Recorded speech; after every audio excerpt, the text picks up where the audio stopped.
Really digging this song.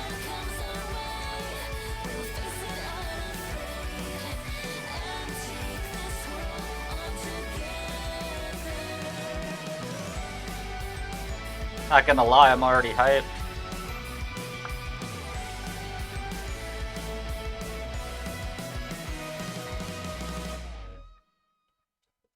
Among a million stars.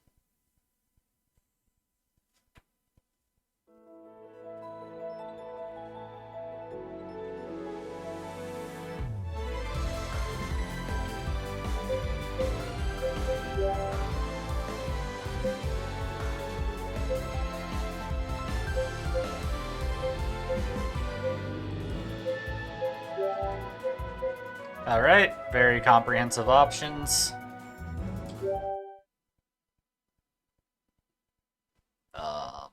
Ooh, I can pick a name.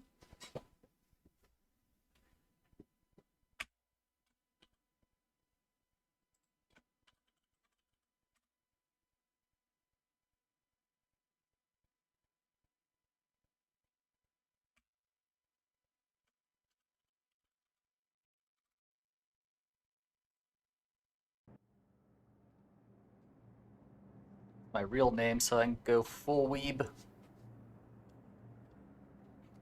The library is far more quiet than I would have expected. I am not sure if I am good at reading out loud. This might not work out. Might just make everybody stare at the blank and silent screen. The library is far more quiet than I would have expected at this time of night. The only sound is the gentle hum of the air conditioner.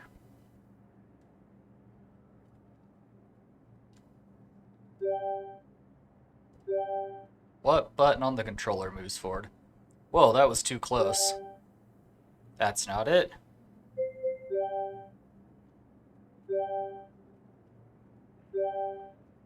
Square's not it. Is it circle? Ah! Nope, that is not what I wanted to do. Motherfucker.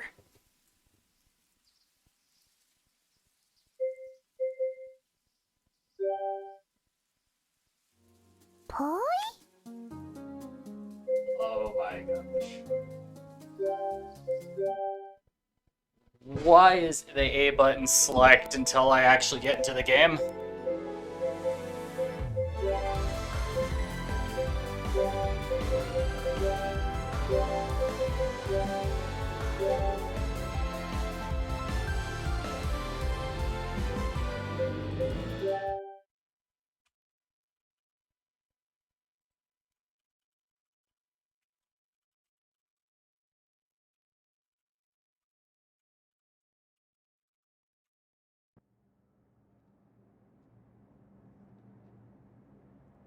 I guess I could use the touchpad on the controller if I have to, but that's kind of weird. The library is far more quiet than I would have expected at this time of night. The only sound is the gentle hum of the air conditioner. The fuck? Now A brings up the keyboard? Okay, this is busted as heck. Sorry, guys. I just kind of assumed it loaded a controller profile and that it would work.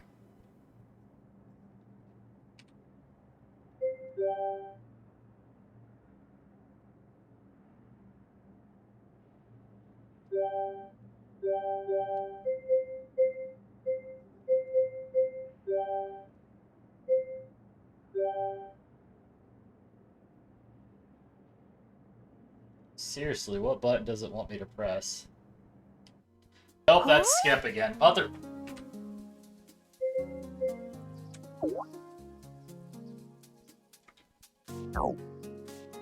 Okay. The quick save did nothing. Ugh. I just want to sit back with my controller and play this game. Is that really that hard?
Oh my god.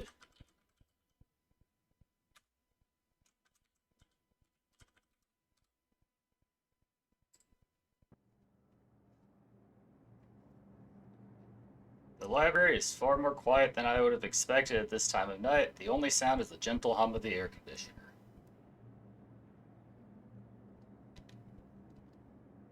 And I guess my controller is fucking useless.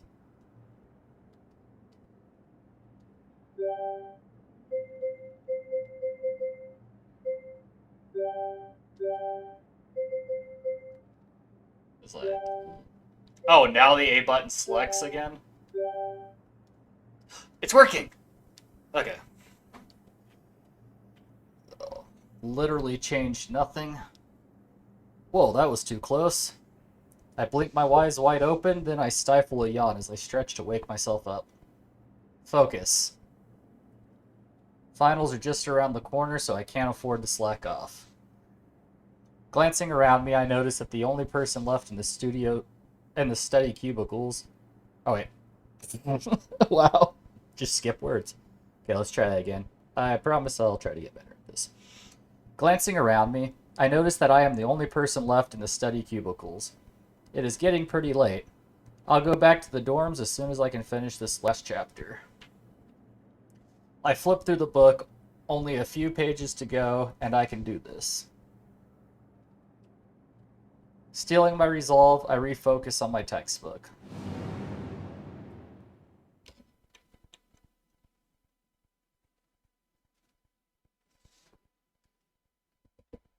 The words on the book blur together as my eyelids grow heavy. I fight to keep my eyes open, but my lids continue to droop. I'll just rest them for a second. Something jerks me awake and my eyes blink open. A bright light illuminates the room, blinding me until all I can see is stark whiteness. I throw my arms over my eyes to shield it from the light. After a few seconds pass, the light seems to dim, but it doesn't feel like the same fluorescent glow of the library bulbs. Carefully, I unwind to bring my arms down, squinting at the pale blue sky.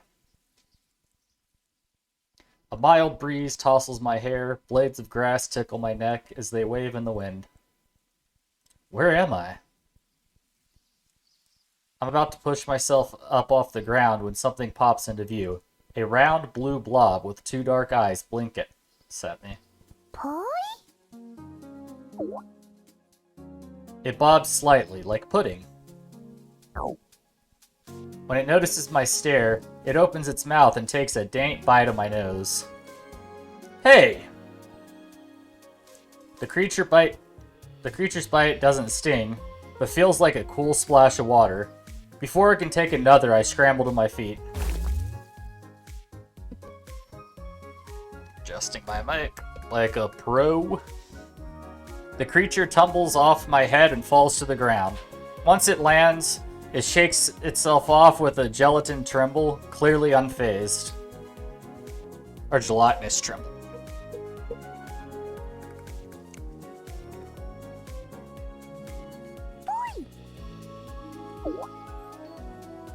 It hops onto my foot and opens its mouth again, but I quickly shake it off.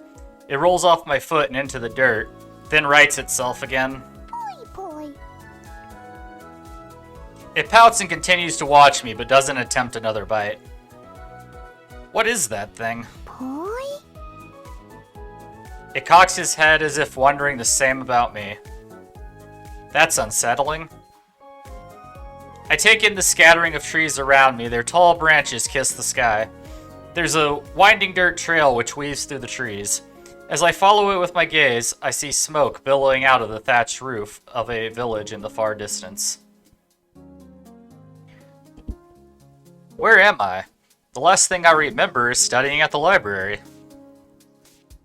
That's it! I must have fallen asleep and now I'm dreaming. Boy? I glance down at the blue creature. What? At my response, it leaps up. Boy! Whoa! I scramble away from it and land on my back on the ground with a soft thud. That thing can jump pretty high. I need to be careful. What's your deal? It leaps again, and I again retreat. Stop that! I dodge as it jumps, then I begin to run. To my surprise, the blob keeps pace with a series of nimble bounces. Boy! Seriously, stay back!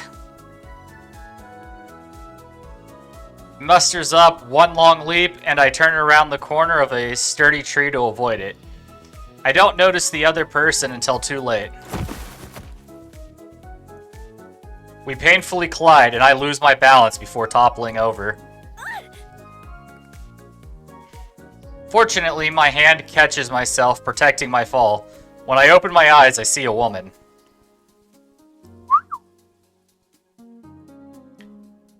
Her eyes are scrunched shut, and her mouth is twisted in a grimace. Her long blonde hair is splayed all around her. As she lets out a small groan, she blinks her eyes and fixes her gaze on me.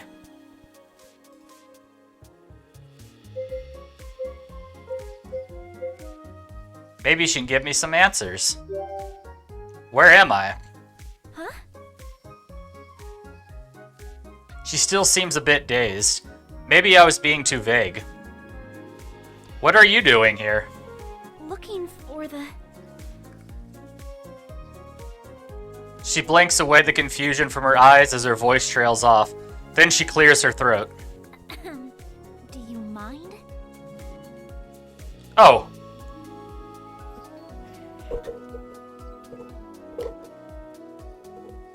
Again, adjusting mic like a pro. I push myself back onto my feet. She gingerly pushes herself off the ground and winces. Are you alright? I'm okay. Boy? The creature is right by my foot again. Are you serious? You still here? The woman looks surprised. A pongo! Pongo? Geez, all that Pokemon last night is making me see things. Poke a man? Boy? The Pango bobs up and down by my foot and nudges me with its head. Aw, he's a cute one! He? Yeah, you can tell by the shape of his eyes. Oh, I think he wants you to hold him.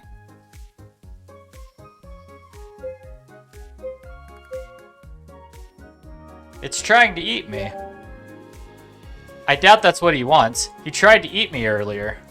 Oh, don't be silly. He's harmless. Guess I don't need to read out the options because it then says it. The woman leans down and reaches for the Pongo, but he hops away from her. You'll probably like this hand better. She extends her other hand and offers the Pango her gauntlet. He stares at it before turning away and hiding his face behind my leg. Boy. A pongo who refuses magic energy? Wait a minute. Are you a mage? Let me see. A level 110 Frost Mage? Of course not. I'm a warrior. That's not a real occupation. A level 110 Frost Mage. Let's go with that. Yeah, I play a mage in my MMORPG. MMORPG? You keep saying such strange things. She holds up her gauntlet in a faint, pale light glow. It pulses rhythmically as she holds it close to me. It quickens until the pulse almost looks like one long pulse. She blinks in surprise. Wait, this heightened energy activity, it's you? She analyzes the magic swirly thing on her gauntlet. I don't see a discharger on you. So then, how is it possible for you to have such a high magical energy reading?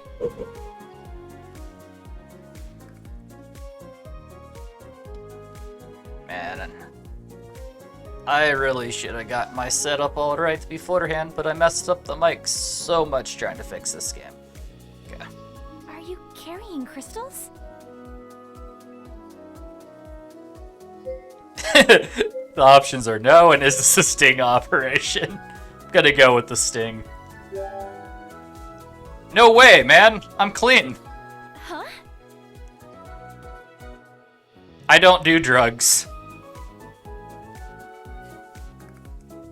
Her eyes narrow. She looks me over again. Never mind. It doesn't look like you're carrying crystals. Or anything for that matter. I don't know what's going on right now, but I was in the library studying for finals and I somehow just woke up here. Oh, are you from the Mage Academy? The what? Mage Academy. I rub my temples. Okay, I think I dozed off long enough. Time to wake up now. She blinks in confusion. You are awake. No, this is a dream.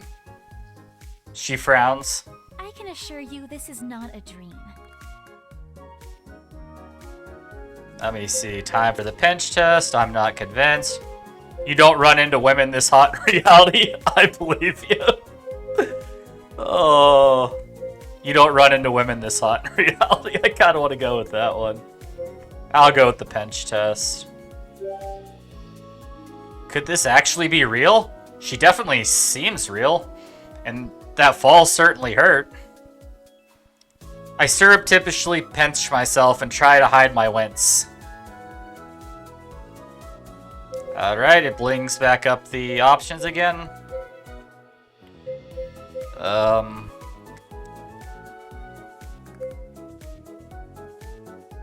I'm still really wanting that you don't... You know what? Fuck it, I'm doing it. Only a dream could have a woman as beautiful as you. A devilish grin spreads across her face. She pulls her hand back and strikes me soundly on the arm. Ow! Still think this is a dream? Nope, I'm convinced. I'm probably going with that one. I rub at the sore spot on my arm. Okay, it's not a dream. No woman in my dream would have such a manly punch. What was that? Nothing. So, if this place isn't a dream, then where are we? We're in Meadow Hill. Meadow Will? Where's that? It's a part of the Kingdom of Havengard, of course. Havengard? She looks at me like I'm crazy. It's the largest of the three kingdoms. Actually, where are you from? Oh, I'm from New York. New York? Yeah, you know, part of the USA. USA. USA? No, the United States of America. The United States of what? Never mind that for now. If you don't have any crystals, and you don't have a discharger, have you casted recently? I shake my head. Then the amount of energy reading doesn't add up. She rests her chin on her hands as she thinks. A shiver runs through me as reality begins to set in. This reality isn't a dream. Any ideas? Maybe She the shakes Mage her head. Academy can provide answers.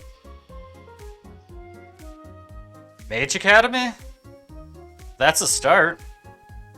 Sounds good to me. How do I get there? Oh, it's in the center of Illumia.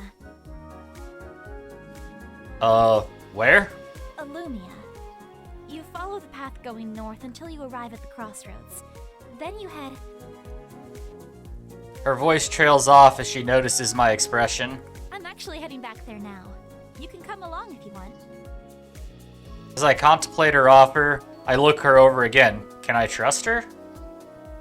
Her posture is naturally straight and gives me an air of gives her an air of authority. She did mention she was out here on some sort of official investigation, plus she seems friendly enough.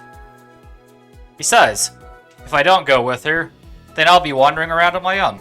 The chances of me finding the Mage Academy alone without running into any unsavory people are not promising. I can't risk that. I need to find a way back home. I nod. Thanks. I'm Trevor Grissom, by the way. I'm Leanna. Leanna Dawn. Nice to meet you. I hold out my hand for her to shake, but she just stares at it.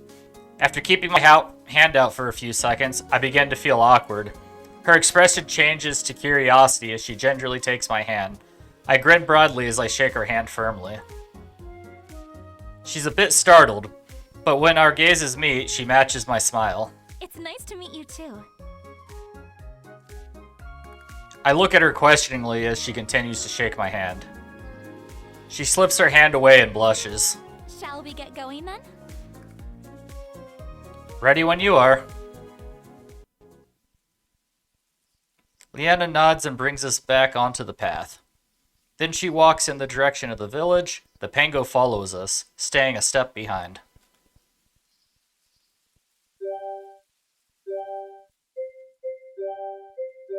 Alright. We travel for quite some time together.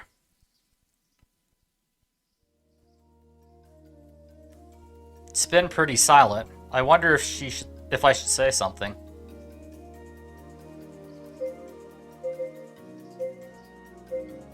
I'm gonna ask what brought her here.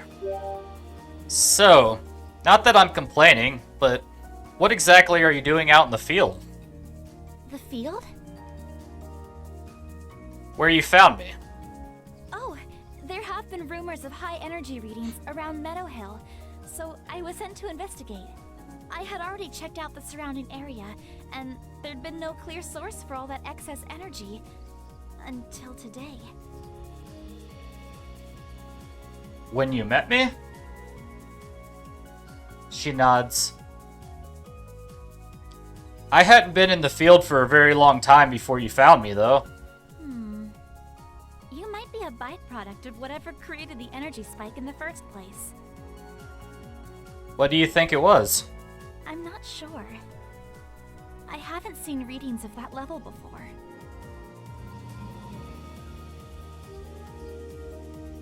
The Mage Academy should be able to help explain. I wonder what it takes to become a mage. So, besides magic, what else does the Mage Academy teach? Oh, all the basics. How to use a manipulator, how to control your energy, the many usages and differences between crystals and spheres.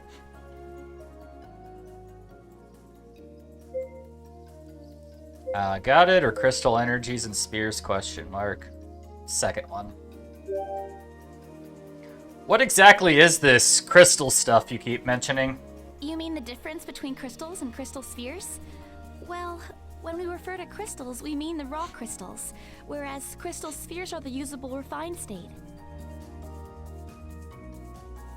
That's helpful, but I mean crystals in general. She stares at me and narrows her eyes as if trying to judge if I'm serious. It's the power source for, well, everything. I look blankly at her. You don't use crystals where you come from? No? Her mouth falls open and she looks at me in bewilderment. With no crystals, what else do you use to power things? Lots of stuff. I count off on my fingers. The sun, water, wind, nuclear fission, fossil fuels like coal or oil. Her eyes widen with each item I list. She's about to speak, but I'm not finished. Geothermal waves, tidal, hydrogen. Okay. She shakes her head incredulously. I get it. You have your own methods of energy. Many methods. Leanna's eyes sparkle as she falls into a pensive silence. A small smile plays on her lips while she considers what I've said. I might have overwhelmed her a little, but she actually seems interested in all of our methods for harnessing energy. Ask about the Pango. I glance behind us again. Just as expected, the Pango hops along. So, the Pango's still following us? Leanna glances back and grins. That's not too surprising. Why not? Pongos are attracted to magical energy. That's why it was so strange that it showed no interest in my manipulator. It's still following us, though. It's following you. My readings showed you're full of magical energy. As far as the Pongo is concerned, you're a buffet. Huh? So I think over what Leanna said. I look at the Pongo one more time. This time he looks right back at me and his eyes crinkle as he splits into a huge grin.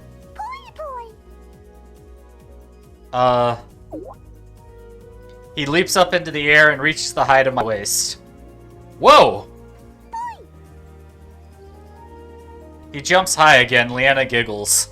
I think he's tired of hopping. Carry him or too bad? I'll carry him. I guess it can be kind of hard to keep up when you're so small, or when you're so much smaller than us. No. Okay, let's try that again. I guess it can be hard to keep up when you're so much smaller than us. I hold out my hand and the Pongo hops right into my palm. But he doesn't stop there. Before I can react, he hops onto my shoulder and jumps again to land on the top of my head. I feel a cool wiggle in my hair. Leanna giggles again. What's he doing? Nothing. He's just so happy.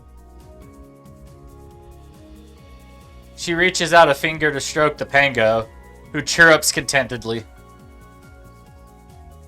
Leanna's smile broadens. Then she clears her throat and she tries to take on a more serious expression.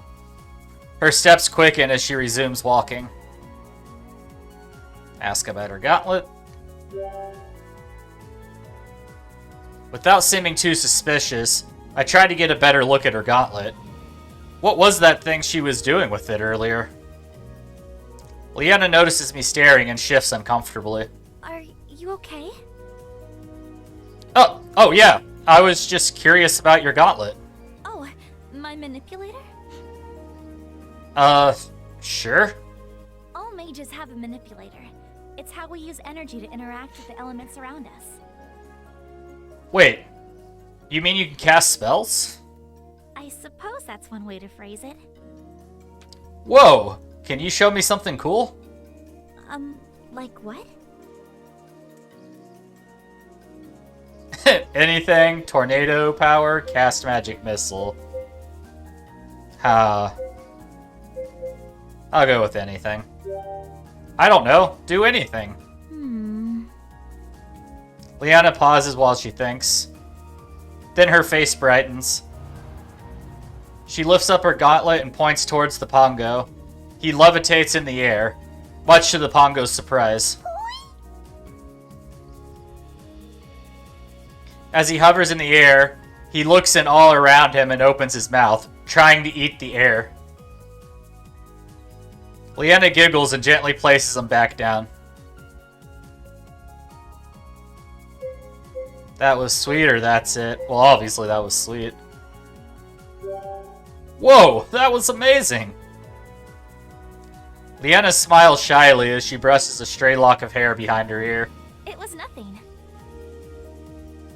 What else can you do? There's a lot more my manipulator can do, but I think it's best if I conserve the energy for now. I nod. That makes sense. I listen for the sound of the wildlife as we continue walking. I can hear the usual songs of birds and the faint whoosh of the wings flapping in the air. Occasionally, there's a rustle amid the trees, and I even swat at bugs buzzing around my eyes. It all feels very familiar. Reminds me of home. Leanna clears her throat. So, you're from USA?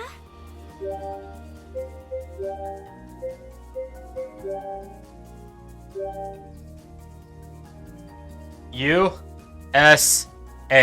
But yeah. Which kingdom is that in? How should I phrase this?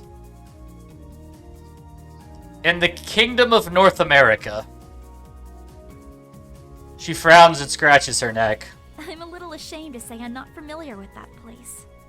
Where is it? On Earth? Earth? Okay, time to take a different approach. Let me see if I can explain. Alright, tell me, where are we right now? In Meadow Hill. And where is that? In the Kingdom of Havengard. And where is Havengard? In the land of Asaria. And what is that part of? Terra, of course. Okay, so Terra is my Earth. She pauses as my words sink in. Then she gasps. Wait, are you not from Terra? From what I've heard so far, I'm not. She looks concerned. How did you get here? That's what I'm hoping the Mage Academy can tell me. Right, but I mean, how did you come to Meadow Hill specifically? Do you remember anything before you were in the field? I think back. I was studying in the library and I'd been extra tired before that. It's the same day I have my... Oh wait, okay. I am fucking retarded. I think back. I was studying in the library and I'd been extra tired because that's the same day as my evening class. As I still remember everything about me and my past. Yeah! Well, at least we know you don't have amnesia. I nod. She laughs back into silence, looking thoughtful. I have a lot to think about myself. My head is swimming with everything I've learned so far. Although there are similarities between Terra and Earth, I've only scratched the surface of all the differences. I really hope the Mage Academy can help explain what is going on, and more importantly, how I can get back home.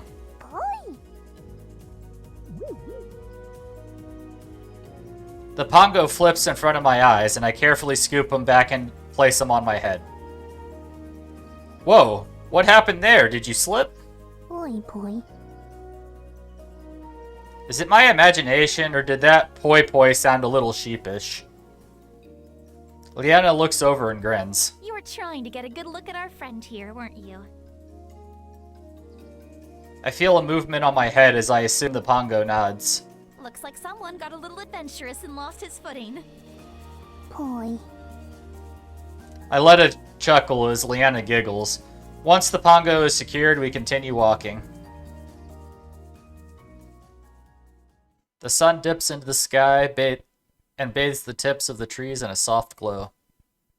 My feet ache in protest with each step I take, and my legs are tight from all the walking. Finally, we come upon the perimeter of the village.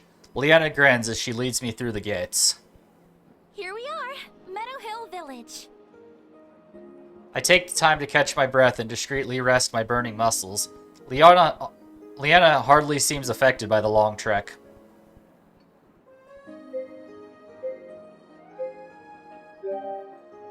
I thought you said this place was close. It is. It's only a half a day's walk. Okay, I should not have named this character at me. I can walk a lot longer than that. I wait for her to say she's joking, but she's completely serious.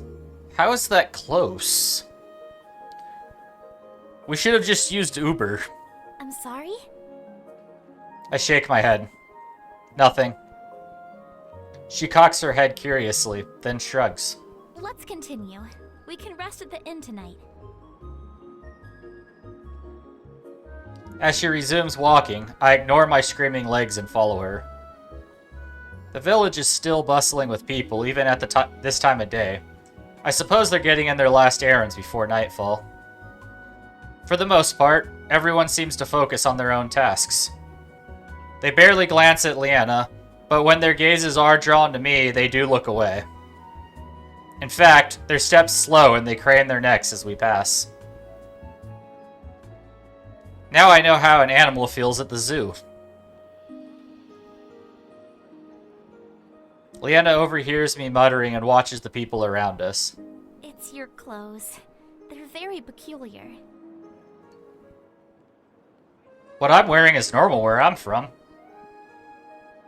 Even though the stares are directed at me, Leanna seems equally uncomfortable. Okay, new plan. Let's stop by the shops before they close. We don't need to draw attention to ourselves. I instinctively pat my back pocket where I keep my wallet. I doubt they'll accept card here, or dollars. I don't have any money. That's okay. I'll take care of it.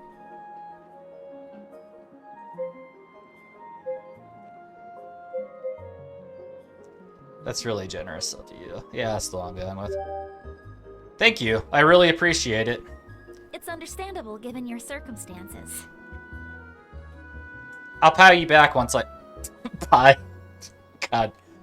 I'll pay you back once I can. Leanna smiles and nods. Leanna changes directions and leads me towards an adjacent street. There are rows of quaint shops lining both sides of the road.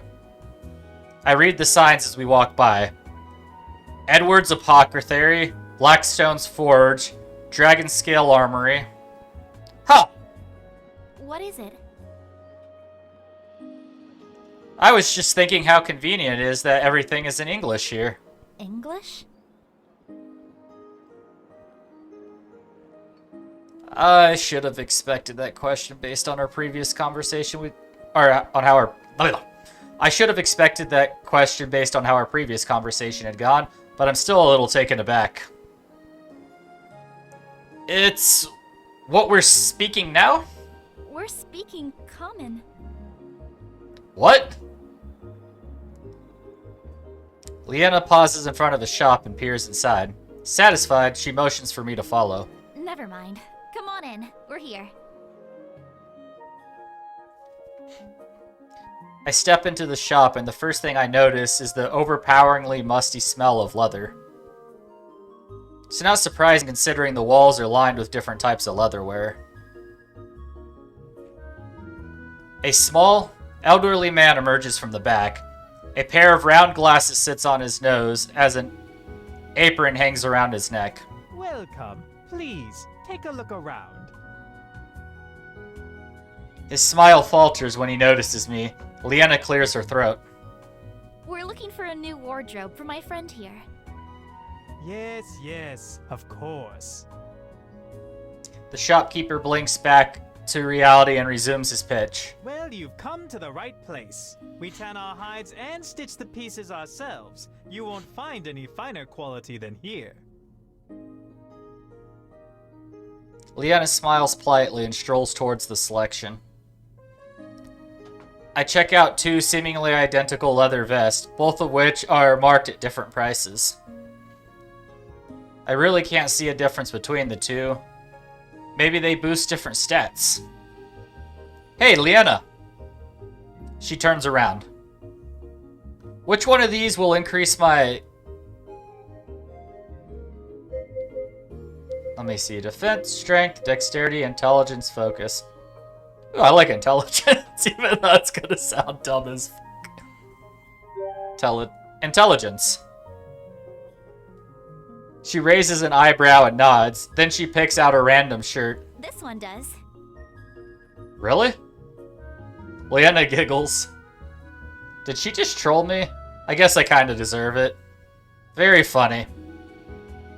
So, none of these raise any stats? Leanna gives me a weird look. Do your clothes where you come from raise stats? Only if you consider cool points to be a stat. She looks just as confused as before. Never mind. She smiles as we continue perusing. One by one, Leanna and I pick out my new outfit. Once all the pieces have been chosen, she goes to haggle with the shopkeeper. I tune out their discussion and watch the people passing by. Their clothing are simple in design, meant to be more functional than aesthetic. To my surprise, everybody walks around armed. This village doesn't seem dangerous, but looks can be deceiving. Why don't you get changed now? There's a space in the back to give you some privacy. I nod and take the clothes from her. Once I've ensured privacy, I quickly get changed. Luckily, these clothes have pockets and I can just transfer everything over. I palm my wallet, deck of cards, and loose change. Next is my phone. I try to turn it on to see if it, or just to see if it works, but it doesn't react. The battery must be dead. I get the feeling they don't have wall chargers here. Shrugging it off, I slip my phone into my pocket too. When I emerge, Leanna gives me a once-over. How do I look? She grins and nods in satisfaction. Wow, look at you. Just like a native. This look suits you. I match her grin. Thanks! Let's go find the inn now.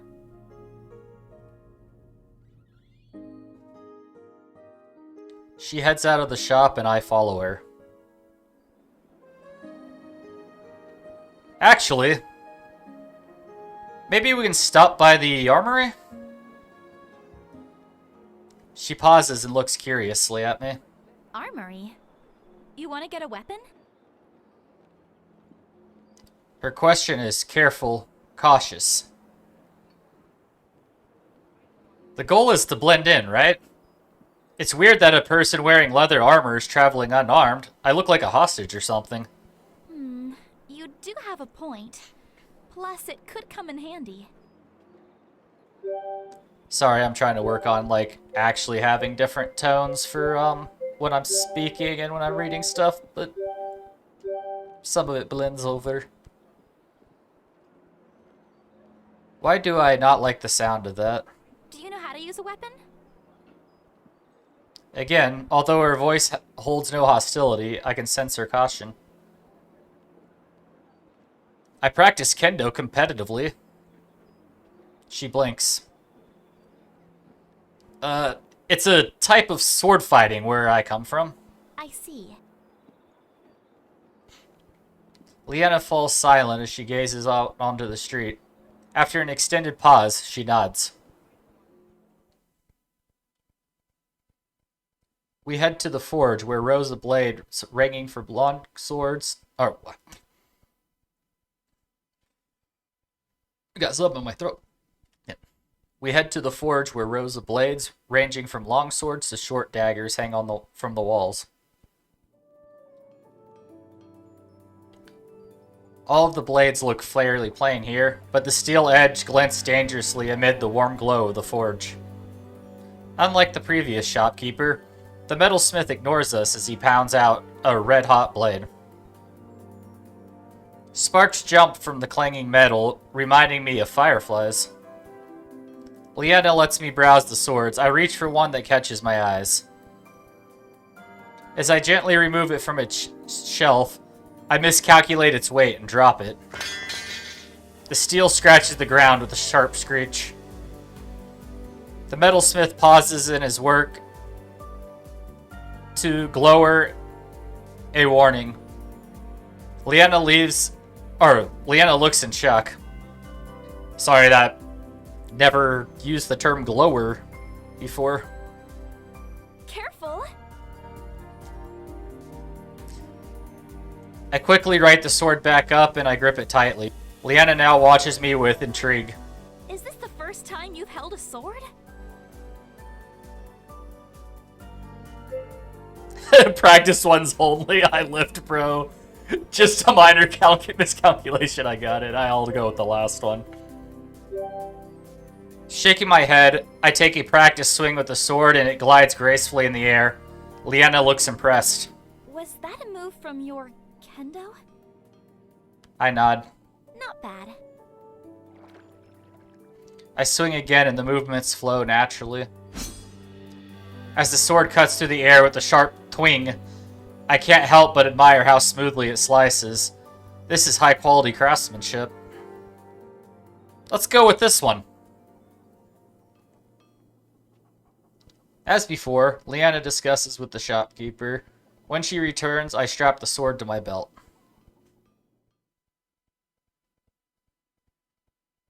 We make one more stop to gather supplies for our travel. By the time we're finished, the sun has set and darkness blankets the sky. The town is aglow with the soft light glint from within the houses and the lamppost on the streets. As we pass by a lamppost, I peek inside and see a small crystal shining brilliantly. Using the light to guide us, we find the inn. I take a seat at one of the crude tables while Leanna talks to the innkeeper behind the bar. There are a lot of scatterings of other patrons, mostly men who sit alone, nursing a tankard of what I assume to be ale. I stifle a yawn. Now that I've had a chance to sit down, I feel the full weight of my fatigue. Luckily, Leanna returns and hands me a key. This is your room for the night. It's right next to mine. Thanks! She nods. They should be coming out with our dinners soon. Then we should get to sleep. We have an early start tomorrow. My stomach grumbles in anticipation. Sorry. Leanna smiles as she sits in the empty stool next to mine. Our meal arrives and I stare at the bowl before me. It is a goopy, thick stew and looks about as appetizing as dog food, but it smells pretty good. What is this? It's stew. What kind of stew? Rabbit. A brief image of a cute, fluffy bummy flushes across my eyes. Is something wrong?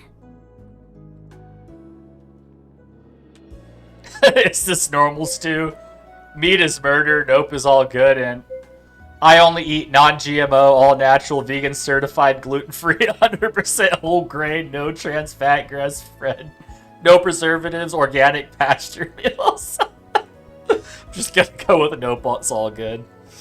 Ugh. I'm all about trying new food.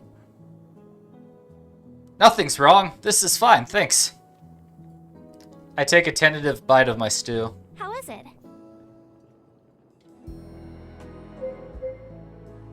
Amazing, different, or adequate? I'll go with amazing.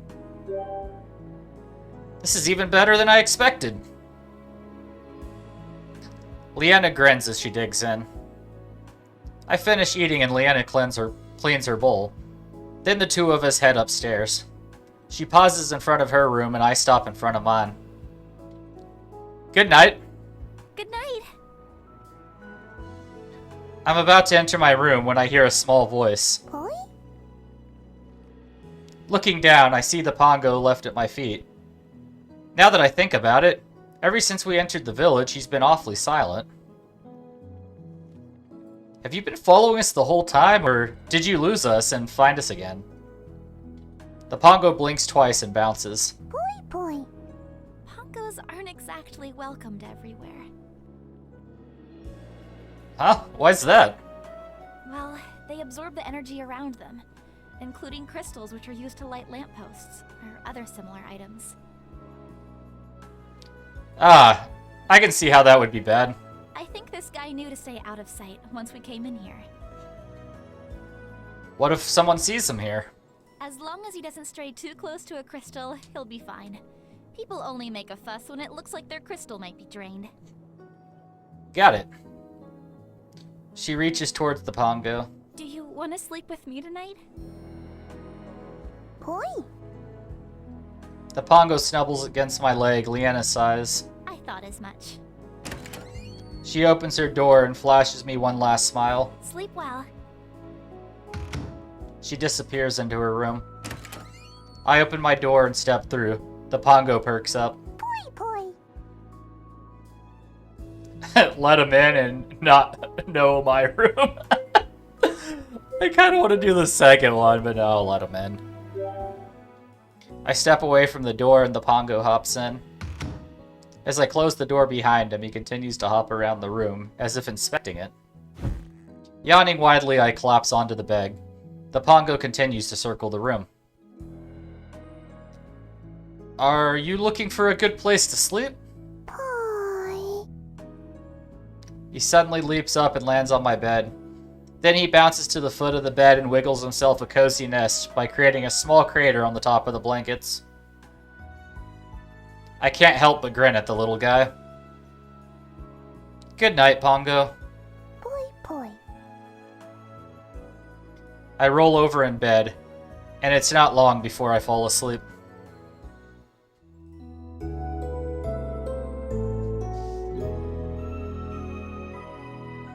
I feel like I'm gonna cringe after I watch this. A knock on my door jolts me awake. I sit straight up in the bed and barely notice a tiny yelp as the Pongo tumbles to the floor. Hello? The knocking stops. It's Leanna. Are you about ready? I rub my eyes and blink at the feeble rays of light outside. What time is it? It's past dawn. We need to get a move on if we want to make a good time. Dawn? There's no good reason anyone should be awake at this hour. I attempt to lay back down in my bed when the knocking starts again. Alright! I'll be there in a minute. The noise stops, I yawn and stretch, then notice the Pongo on the floor. What are you doing on the floor, buddy? Weren't you sleeping on the bed? The Pongo wiggles and shoots me an accusatory look. Poi poi poi poi. I glance at the slight indentation on my pillow and back at the blue mass on the floor. Sorry, I didn't mean to knock you off. He looks cautiously at me, then hops onto the bed and onto my head. Poi poi. He nips at my hair, then jiggles. I guess that means he's forgiven me. I push myself to my feet and begin getting dressed. Once I've grabbed all of my things, I push open the door and nearly collide with Elena. Whoa! Are you ready to go? Yeah. Leanna nods, then leads the way out of the inn. I follow her through town as we head north. It's a lot quieter than when we first arrived as the town gradually begins to wake up. We don't run into too many people on the street. Although the shops aren't open yet, I can see the shopkeepers busily prepping for the day. Right before we reach the edge of town, a guard stops us. There's been heightened bandit activity reported on these roads. Leanna's brow creases. Are the roads closed? No, but until we get a handle on the bandit activity, we're advising everyone to stay in town. We can't stay. Where are you headed? We're headed to Illumia. The guard notices the sigil on Leanna's manipulator. You're a mage knight? She nods. As the guard turns his focus to me, I draw attention to the blade on my hip. He nods gruffly, then moves out of the way. Just be careful out there. Thank you. She motions for me to follow her. Once we're back on the familiar dirt path, I take one last look at the meadow village before refocusing on the road ahead of me. Our trek along the path is peaceful. The forest gradually awakens with bird songs and the scuttering of woodland animals. Having grown up in the city, the sound of nature startles me, and I glance at every rustle in the leaves. Leanna, though seemingly unfazed, her eyes routinely survey her surroundings. Suddenly she freezes. I nearly bump into her. What the? Shh. I fall silent as she listens. When she speaks, her voice is a whisper. Did you hear that? I strain my ears, listening for anything out of place. Then I hear the voices among the trees. Bandits? A strangled stream pierces the air, scattering a flock of birds into flight. Someone might be in danger. Our previous caution abandoned, Leanna sprints towards the sound and I follow her at heel. We both take cover as the trees open up, revealing a man in a trench coat surrounded by 5 bandits. One more bandit lies motionless on the ground. Upon seeing their fallen comrade, the bandits all unsheathe their weapons. 3 of them hold long swords, and 2 of them point guns. The trenchcoat man doesn't stir. His dark hair falls over his eyes, and I can't see his face. You won't get away from us this time. Take him out. The man pushes open his coat and draws 2 guns as the bandits converge. Leanna sets her jaw. Stay here. As soon as the words fall from her lips, she races out from the trees. Her hair whips behind her, and her white coattails billow in a graceful arc. She moves faster than any human, as if the air is pushing her forward instead of dragging her down. Her gauntlet hand clenches and a blue spear glows, then disappears as she smashes her fist into the nearest bandit. He flies away from her and crashes against a tree before crumbling into a heap. A mage knight? She must be with him. Or she's after the bounty. Take her out too. The mysterious man fires a hail of purple blasts at the bandits, catching one of them in the chest. Leanna deflects the sword from another bandit with one of her own blades. I can't just sit here and do nothing. I have to help. Ignoring Leanna's command, I unsheath my sword and charge into battle.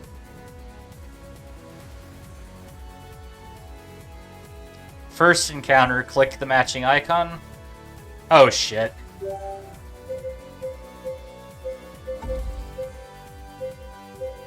I don't get it. Oh!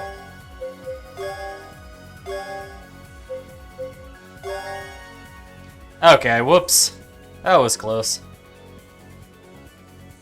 Leanna breathes heavily as she surveys the bodies around her. She glances at me and the stranger who's still standing.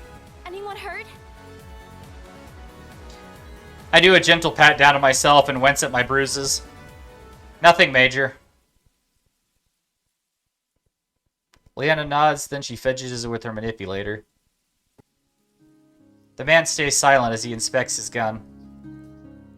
Now that I have a better look at him, I realize that although his fierce scowl makes him seem tough, he doesn't look that much older than me. His hair has a habit of falling around his eyes, but as he pushes it back, I notice a long scar cut across one of his eyes. Once satisfied, he tucks his gun back into his belt and gets to his feet. He nods at us. Thanks. Then he turns away. Wait! He pauses. Where are you headed? Why? There might be more bandits around. We should team up if we're going in the same direction. Safety in numbers.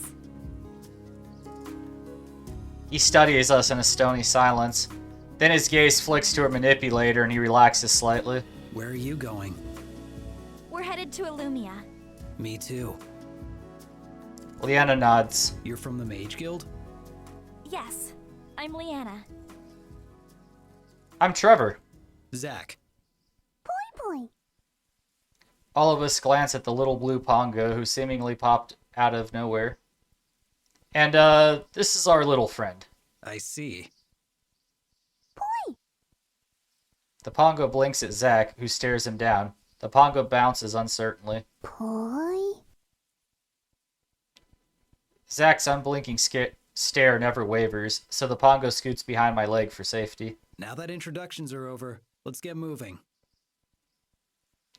Zach waits for us to collect our things, and once we're all set, we head back onto the road. Leanna and I lead the way, the Pongo keeping pace with us, while Zach hangs a few steps behind us. Ask about Zach's weapon, ask about Leanna's speed. I'm gonna ask about her speed first, I bet it lets me do all of them. Leanna, I saw you during the fight. How are you able to move so fast? Oh, I cast wind magic to manipulate my movements. Oh, so like putting on a speed buff? They're small adjustments, like shifting the draft to move me forward, or using a breeze to help lift me during jumps. Damn, that sounds awesome. She grins. The next time you're lagging behind, I'll use my wind to give you a little boost. That would be amazing. Wait, no, that would be amazing. I don't know how to say it. I can already imagine myself running like the wind. Leanna seems pleased with my reaction. So, what type of gun is Zack carrying? You mean his discharger? What's a discharger? I hear a sound behind us. Zack raises an eyebrow when I turn to look at him. Did you hit your head or something? Leanna looks a little uncomfortable. He's not exactly from around here. Zack crosses his arms. I see. There's a pause. So, a discharger? It's a weapon that uses crystal spheres to power it. So does a gun. Maybe? The spears are the bullets. Well, it's kind of the magazine in some sense because it's used to fire bullets. Or in this case, bolts of energy. Leanna looks uncertain. Although it made sense in my head, I can see why she might be confused. Never mind, I got it, thanks. Sure. She smiles. I feel Zack gaze on me, but his expression is hard to read. Ask how Zack knew she was a mage guild. How did Zack know you are in the mage guild? He saw my emblem. She lifts up her arm and points to the sigil on her manipulator. What exactly does the mage guild do? We investigate any type of magical anomaly. The Mage Guild in Havengard is actually headquartered in Illumia. Sort of like a police force? Leanna furrows her brow. Police? Like how detectives go out into the field to solve mysteries. A little like that. It now makes sense as to why both the guards in Meadow Will Village and Zack relaxed after seeing Leanna's emblem. Well, it looks like the guard was telling the truth. There definitely are bandits on this road. Yeah. There's something in her voice which makes me think she doesn't completely agree. What is it? It's just, well, for bandits, they were pretty well equipped. She stares hard at Zack, but he doesn't react. What does that mean? Are they not bandits? Leanna continues to look at Zack. I'm not sure. They were bandits.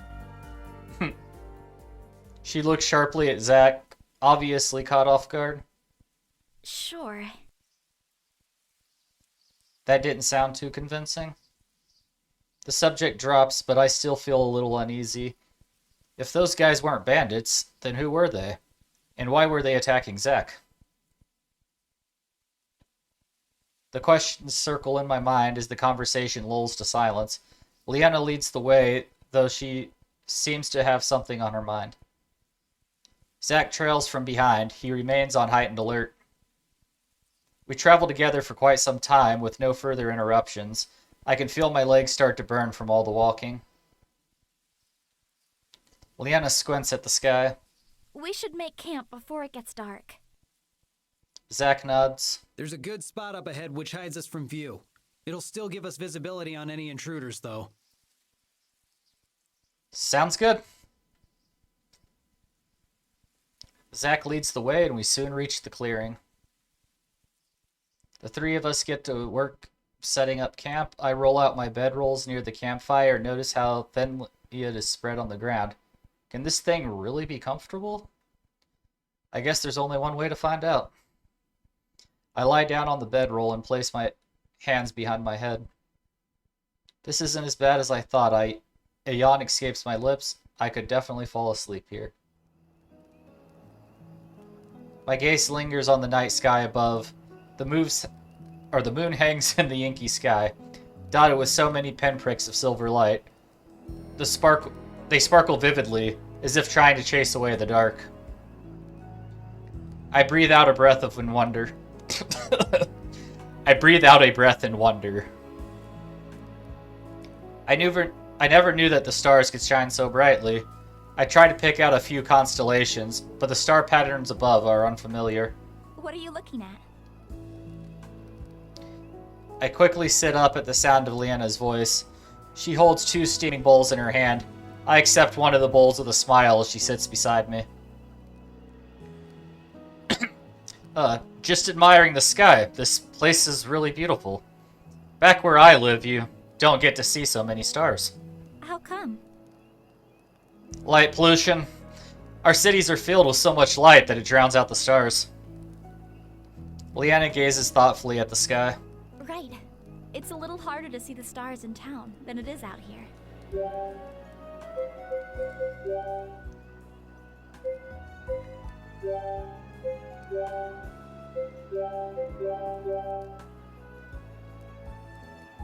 I shake my head. That's not the same. Some nights I don't even see the stars at all. Her eyes widen in surprise. Then she places her chin in her hands. A night sky without stars. She looks at me. What's your world like? It has really cool tech. It's bad. Humans are a plague on the planet. What a nihilist. No, I'm not doing that. Different, but more or less the same. I'm gonna go with it has really cool tech. It's really different. We don't have any magic, but we have a lot of technology instead. What sort of technology? Things like cars. What's a car? It's a means of transportation. With a car, we could have made the journey from Meadow Hill Plains to Meadowville Village within half an hour instead of half a day. Leanna looks intrigued. You have an animal that can travel that fast? No, it runs off gas or electricity, depending on what type of car you have. So it's like our carriages, which are powered by crystals. The more energy it uses, the faster it goes. Something like that. We have airplanes too, which fly in the sky, so we can have a faster travel to other areas of the world. Humans who can fly? Leanna's eyes grow in wonder as she grins. What else do you have? Mobile phones or the interwebs? I'm going with the interwebs. Well, the internet is pretty cool. What can you do with an internet? The internet is essentially just like a massive network. You can do basically anything you want on there. She still seems confused, but interested. It lets you communicate instantly with people from other countries. Research, watch funny videos, play games, check your finances. Although, if you had to guess, its most popular use would be... Leanna blinks. Perhaps, maybe the wild adventures of tentacles are better left unsaid. That does sound like you can do basically everything. He was gonna say porn, but he just... Her eyes are still wide. She speaks slowly, as if still processing all the information. I think I might have overwhelmed her. She tilts her head back and returns her gaze to the sky. Underneath the moonlight, her pale skin seems to glow amidst the darkness. Her face softens as she smiles. You're right. The stars really are beautiful. We fall into a comfortable silence as we enjoy the tranquility of the night. After we finish eating and cleaning up, Zach approaches us. It's getting late. No shit, Sherlock. Leanna nods. I'll take first watch so you can rest. All right. I'll take second watch. I guess that just leaves me with third. Zach stares unblinkingly at me while Leanna coughs nervously. That's okay. We had an early start, and I'm sure you're tired. We should rest up and sleep through the night.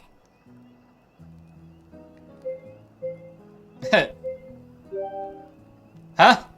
It almost sounds like you guys don't trust me.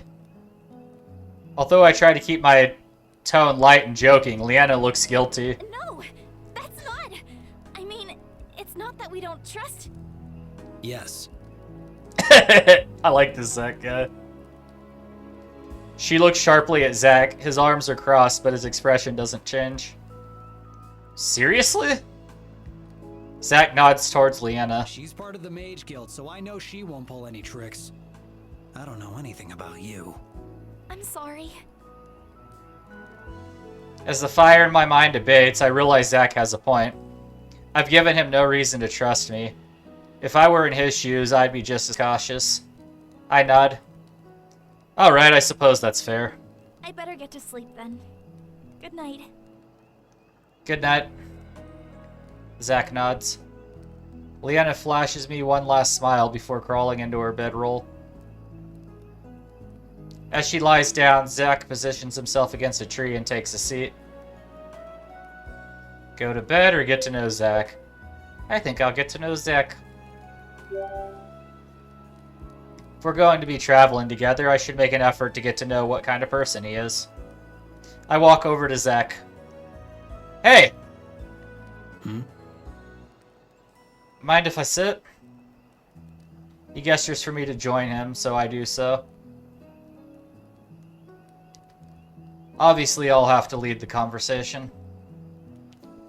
So, how's the weather? Zack stares at me. Alright, let's switch gears. Are you a cat or a dog person? Is this going anywhere? I sigh. I'm trying to build up some trust here, but you've got to meet me halfway. Zack looks away. Great, I guess he doesn't want to talk. Dog. What? I prefer canines. Oh, cool. The silence creeps in again. So we're all going to Illumia? Yep. What brings you there? I'm meeting someone. Oh, a friend? Someone from work. What do you do? I'm a mercenary. Mercenary, that's badass. This explains so much. Ah, acceptable murder. Okay, now that it quit glitching the fuck out when I click, that's cool. Gotta go with mercenary, that's badass. Seriously? That's so cool. Zack shifts uncomfortably. His stony facade cracks and reveals his surprise. Okay. So, why are you going to Illumia? Leanna's taking me to the Mage Academy. He studies me again. Are you a mage? You don't have a manipulator. I shake my head. No, I'm looking for answers. He nods in understanding and doesn't pry. Although I try to stop it, a yawn escapes. You should get some sleep. We have an early start in the morning. That sounds familiar. I push myself to standing. Good night. He nods. I lie down in my bedroll and scooch around to get comfortable. I try closing my eyes to sleep, but something still doesn't feel right. Oh yeah, I need a pillow. Sitting up, I look around for anything I can use. My gaze falls on the Pongo, who now rests beside Leanna. A Pongo pillow. I'll just make I'm wondering how the Pongo reacts to that. I'm gonna use it. Pongo.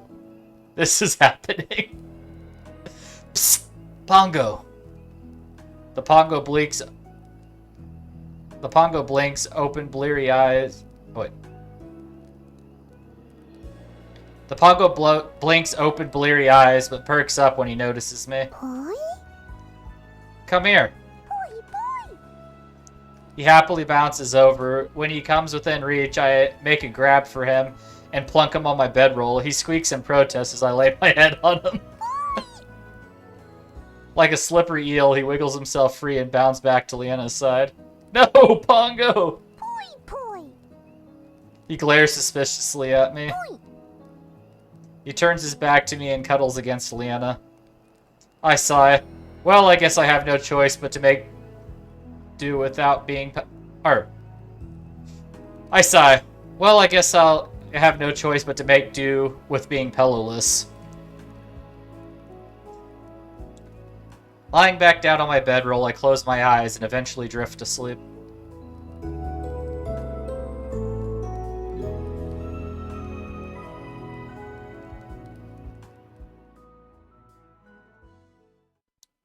A dull throbbing in my back pushes me awake. I hadn't fully appreciated the magic of mattresses until now.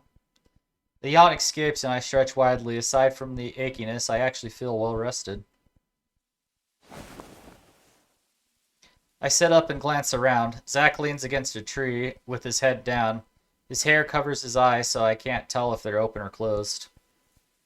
Regardless, his hand rests on the handles of his discharger. Creepy. Looking around again, I fail to spot Leanna. Where'd she go? I think I hear a cry in the distance. Is that her? I should go investigate. Crossing over a hill, I saw Leanna practicing in an open field. She grips her blade in a fighting stance, her face stern with concentration. She swings her blade in a high arc, ending with a graceful spin. Judging by how fluid and accurate her movement is, it is clear she has dedicated many years to perfecting her craft. Her hair whips around as she turns, but never seems to blow in her face. Even with heavy armor, her movements are still nimble, as if she's wearing no armor at all. I wonder if all that has to do with her wind magic. Once she notices me, she lowers her sword. Oh, sorry. Did I wake you? I moved out here so I wouldn't disturb you. No, I was already up. I just didn't see you at camp, so I came looking. Gotcha. Glancing down at my feet, I spot a beaming Pongo. Leanna giggles. Looks like you guys are best friends already. Of course, or more like a stalker. I'll go with of course. The best of friends, isn't that right? The Pongo nods excitedly. Boy, boy. It's pretty early. Do you always begin your mornings with a warm-up? Leanna nods. It helps me wake up and prepare for the day ahead. Also, it's become a part of my routine, so it just doesn't feel right when I don't do it. I know what you mean. I can't really go through my morning routine from Earth here on Tierra, and I feel a bit strange. Right. Leanna looks down. The awkwardness creeps into the silence. She probably took that in a negative way, which wasn't my intention. That's okay, though. I can always make a new routine. New routine? I unsheath my blade and grip it. This morning practice you do seems like a good place to start. She grins. Considering how well you handled yourself yesterday, I'm curious to see what's the extent of your skill set. I smirk. Only one way to find out. So what's the lesson today, senpai? Sand pie? I shake my head. Never mind. She blinks, then refocuses and matches my fighting stance by raising her sword. Since you already have some experience with the blade, sparring will be the best way to gauge your skills. I'm ready. I don't want to end up hurting you. Let's do this then. Gonna go with the last one. That middle one sounds like it's just asking to get my ass kicked. I don't have magic. I frown. This hardly seems like a fair fight. I won't use my wind magic. Okay, that evens up the odds a little bit. Leanna nods. Besides, the goal of sparring is to train your skills, not to win or lose. Bullshit. That's not in the game, I just said that. Fair enough. I ready my blade in a battle stance, what she matches. Leanna dashes towards me. Her movements seem slower than what they were during the bandit fight. It seems like she isn't using her wind magic. Click the icons as fast as you can. Okay, doing this on a controller seemed a bit glitchy, but I'm gonna try it anyway.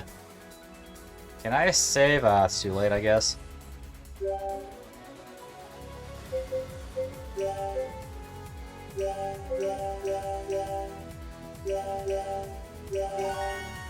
Oh! Literally just hitting A auto-clicks it, okay? Somehow I managed to keep pace with her. Every time I think I'm about to get the upper hand, her intensity increases until we're equally matched again. Even so, I can feel her holding back. Without using magic, Mage Knights are still a formidable opponent with a sword. Especially if they're anything like Leanna.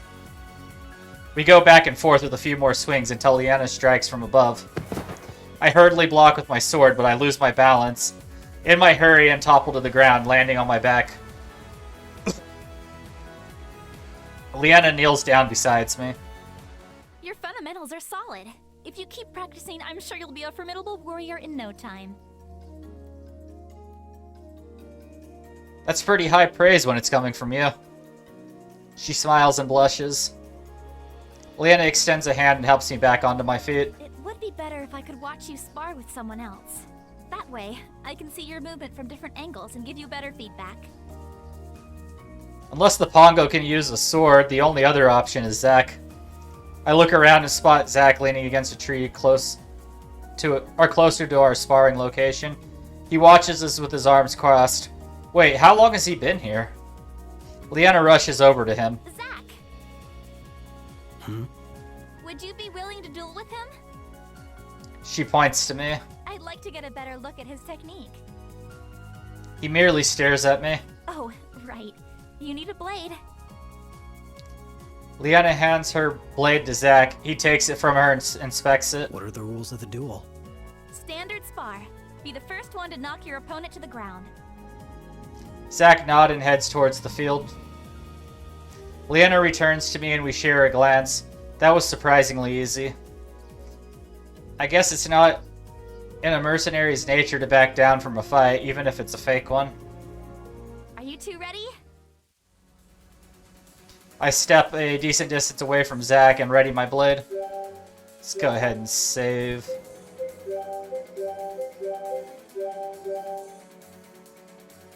Yep. Zack continues to stand there, and I look at Leanna again as she just shrugs. He nods. Okay, begin. I rush forward. And suddenly I'm on the ground, staring up at the sky with an aching pain in my chest and the wind knocked out of me. I groan. Strange. I thought he'd last at least 2 shots. Zack! What? Why did you use your discharger? Why not? He shot me. The whole point was to have a sword match with him. You didn't list that as a rule. Her frustration is evident in her voice. Why else would I give you my sword? Why did you give me your sword? For you to use!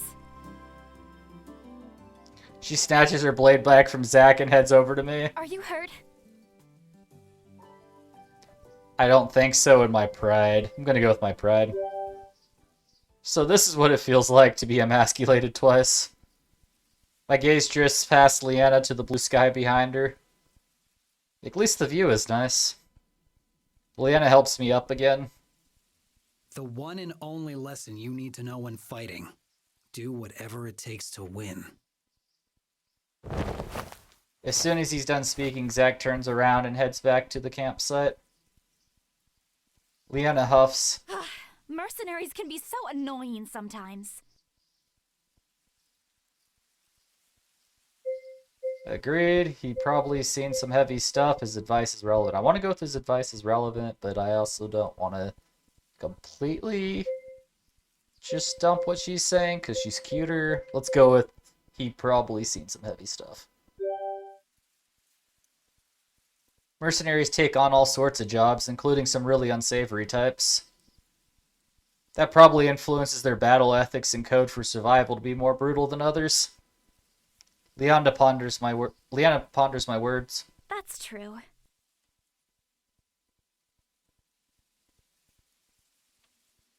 See, I found the middle ground between being a simp and pissing off the cute girl. We pack up our things and clear up the campsite, then we continue our journey. As we walk, we slip into a comfortable silence. Zack lingers behind. Lingers behind Leanna and I, while the Pongo returns to his usual spot on my head. After a few hours, it doesn't feel like we're getting any closer.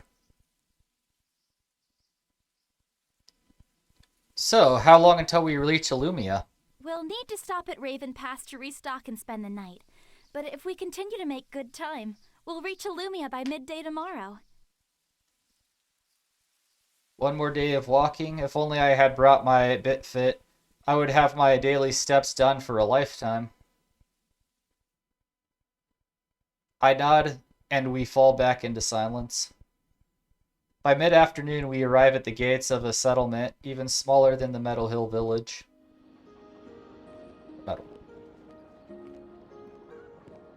The town consists of an inn and a few shops, the bare essentials.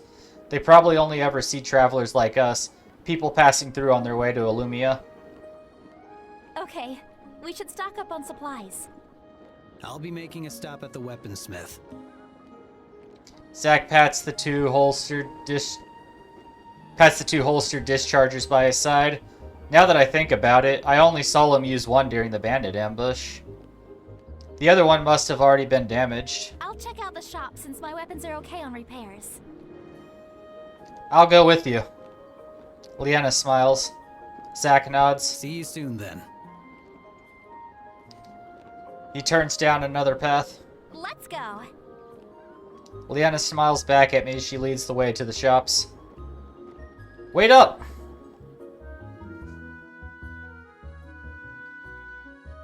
We find the general store with ease since the marketplace itself is quite small. In fact, I'm surprised at how busy the store is. I guess if you're the only general store around, business is bound to be good. As Leanna picks out a couple items, I look around the shop. I notice people of all backgrounds wearing clothes ranging from leather I'd seen in metal to intricately embroidered robes. Oh, wearing clothes ranging from the leather I'd seen in metal will to intricately embroidered robes. Okay, anyways. They really do get all types of travelers through here. Once Leanna finished, I follow her to the counter to pay for her items. Will that be all for today? Leanna nods. Your total comes to 34 coins. Leanna's eyes widen. 34 coins for these? It should be at most 30. The shopkeeper frowns apologetically. He doesn't seem too happy about the price either. I'm sorry, miss. The goods themselves are only 20 coins. The rest of the cost is the 70% tax. Fucking communists. And I thought taxes in America were bad, or stay quiet. No, I got a bitch about these taxes. This is bullshit. I hope you at least get free universal health insurance and education with those taxes. Both Leanna and the shopkeeper look at me in confusion. Leanna furrows her brow. I don't remember the tax being so high in the past. The mayor only recently increased the tax. Has no one asked why? It doesn't seem fair. The man nods. We did in the beginning, but then the mayor hired enforcers of the new law. Leanna frowns, but doesn't say anything more. The shopkeeper continues to look apologetic as he gestures at her items. I'm really sorry about this, miss, but I don't have any other choice. This is how taxes work. I understand. It's not your fault. Thank you for understanding. Safe travels.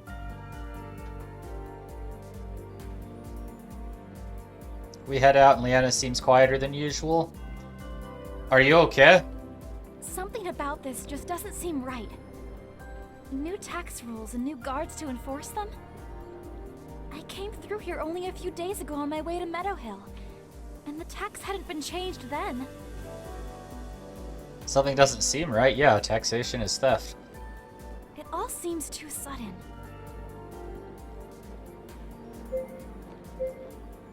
I think let's investigate. I think we just got scammed. This really doesn't concern us. I'd say let's investigate.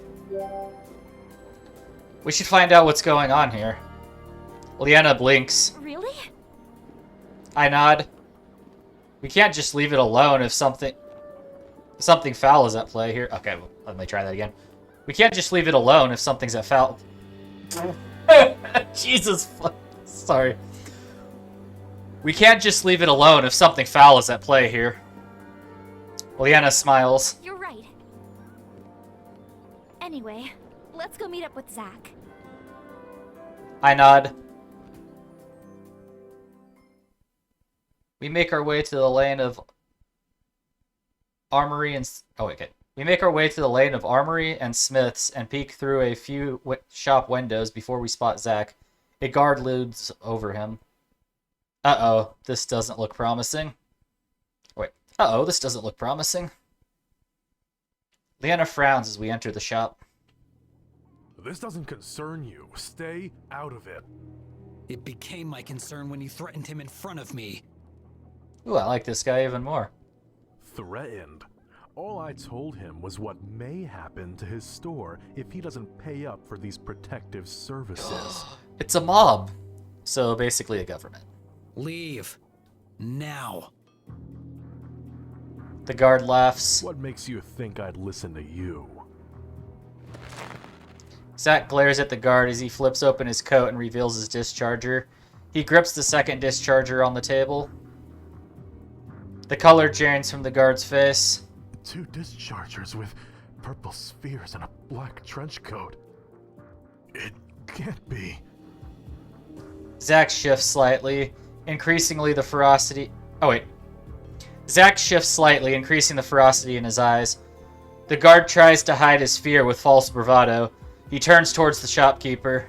You're lucky your friend was here today. He won't always be here, though. Kill the fucker. After imparting one last subtle threat, the guard hurries out of the shop, brushing past Leanna and I. It's so subtle. What the... Zack relaxes and the shopkeeper sighs in relief. Thank you. That have to do with this new tax you mentioned? The shopkeeper nods. The taxes just keep growing. I've tried to keep my prices as low as possible for the customers, but then our taxes grow and, well, you saw what happens next. His fingers tremble as he takes back the discharger. I think he's still shaken up by what happened. I'm sorry. I still need a few more minutes to finish up the repairs. It would have been done by now if we hadn't been interrupted. Zack nods. The weaponsmith gives him a grateful smile as he returns to his workroom. Or his workroom. Walkroom. Tax issues again? It looks like it's affecting all of the stores. And it's only going to get worse. I mean, at least this tax is fair. I'm not going to let it escalate. Or even. Equal. Leanna and I glance at Zack in surprise. You head to the inn. I have something to take care of first. What are you planning to do? I'm going to pay a visit to the mayor. Will help, a good Samaritan mercenary, or stay quiet? I'm gonna go with will help. We're coming too. Zack looks surprised. Something here is just not right. We can't sit by and do nothing. The shopkeeper returns and places Zack's discharger on the counter. All fixed. Thanks. Here. Zack offers coins to the vendor, who shakes his head. Please, don't worry about it. You've already done me a huge favor by helping me with the guard. Zack holsters his discharger and places the coins on the counter anyway. I insist. The shopkeeper looks conflicted, then sighs and nods gratefully. Zack leads the way out of the shop and through the town. His footsteps are long and full of purpose, which is a change from his quiet, cautious demeanor. I can't help but to look at him with a newfound respect. This is the first time I've seen him so determined and driven. Soon we arrive in front of a large, elaborate mansion. It looks very out of place compared to the modest shops in the rest of town. 2 men guard the entrance. Zack pauses and sizes up the guards.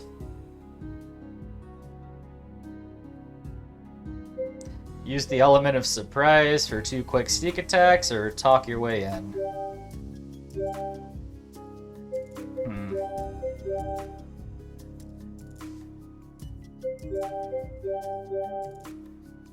Outright non-existent live audience. Oh, there actually was temporarily a live audience.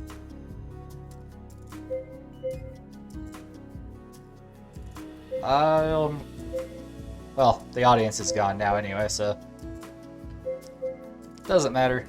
I was going to jokingly ask the audience which one I should pick. Do I want to use the element of surprise or talk your way in? Kind of want to at least try to talk my way in, but yeah, I'll at least try. It's probably not going to work. We should ask them if we can see the mayor. I doubt that would work. It doesn't hurt to try. Zach frowns, but after some thought, he nods. We'll try that first. If that fails, we go to Plan B. Yeah, that's what I think too. Plan B? Zach has already moved towards the guard and doesn't hear my question. I face Leanna. Do you know what his plan B is? She shakes her head. I mean, obviously kick their ass. Let's just hope it doesn't resort to that. We catch up to Zach. Halt! What is your business here? We're here to see the mayor. Does he expect your audience? Zach shakes his head. No, but I need to speak with him about this latest tax hike. The tax hike? The guards glance at each other and lower their weapons slightly. It almost seems as if they disapprove of the taxes too. You guys don't seem too happy with the taxes either. One of the guards hesitates, then nods. My sister runs the bakery in town, and the taxes have been hurting her business. Then why haven't you done anything about it? We tried, as have some of the other guards. When we protested, the treasurer recommended the mayor hire real guards. He glowers as he mentions the treasurer. Treasurer? Yeah, things have gotten really strange ever since he came to town. Suddenly the mayor is passing crazy rules he never would have passed before. The other guard elbows his comrade. Quiet down. Do you want one of his lackeys to hear? The first guard frowns and falls silent. Leanna raises a hand to her chin in thought. This treasurer sounds really suspicious. The guard motions to her manipulator. Wait, you're a mage knight? Leanna blinks. Yes, that's correct. Can you scan the treasurer for magic use? I swear, he's doing... Not your crazy theories again. They already have a court mage to see to that. Yes, a court mage who was assigned by the treasurer. The second guard frowns but doesn't reply. Obviously, we got Alex Jones here. Do we need a... the guard was right, Jar? If we let you through, will you just scan around and see if you notice anything? Leanna nods. Yes, I'll do what I can. Just be careful. Some of the treasurer's hired guards may not be so fond of you poking around. Both guards step to the side. On your way. Let's go. Hey, it worked.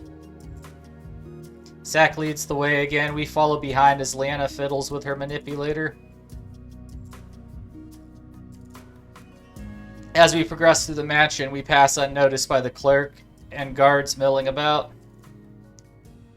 They must assume we have a reason to be here if we got through the front door. Leanna stares intently at her manipulator, her brow furrowed in confusion. This doesn't make any sense.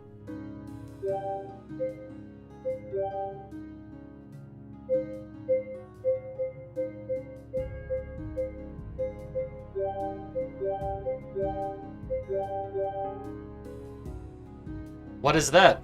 The readings, they're so erratic. It's almost like there's... but there can't be. There's what? Shadow magic. Zach looks sharply at Leanna. Shadow magic. She reluctantly nods. Zach sets his jaw and tightens the grip on his discharger. So, shadow magic. Someone mind tell me what that is? It's forbidden magic. She's entirely focused on her manipulator. It's coming from She jogs down a hallway and stops in front of a mahogany double door. behind there. Suddenly, a voice calls out from behind us. It's you! Standing down the hall is the same guard from the shop. How did you get in here? Intruders! All eyes fall on us as he begins yelling, and the guard who previously ignored us now draws their weapons as they close in. Alright, I have a feeling it's going to be one of those selector fights, so I am just going to swap over to keyboard and mouse real quick. Just in case. Oh, positioning my mic for this is actually a real pain. Okay, I got this. And I crushed my fingers into the mic stand.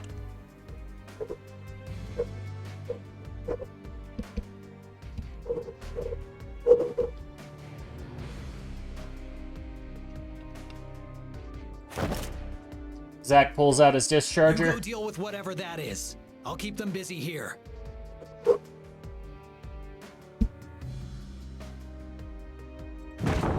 Zach kicks down one of the tables and drops behind it for cover. Go! Now! As he raises his guns, purple energy swirls to life. He rains a hail of energy bolts down on the hall and suppress a fire. Leanna bursts through the door and I stay at her heel. The noise from the battle gradually fades away as we run deeper into the mansion. Eventually, the hall leads into a study. A carved wooden desk laden with books and ledgers is in the center with the bookcase surrounding us. With the bookcases surrounding us. How did I used to set up the mic whenever I... Oh wait, I remember. I reclined back. Sorry guys. Not used to shifting in my streams. Well, also I'm just not the real streamer. So you'll just have to deal with it.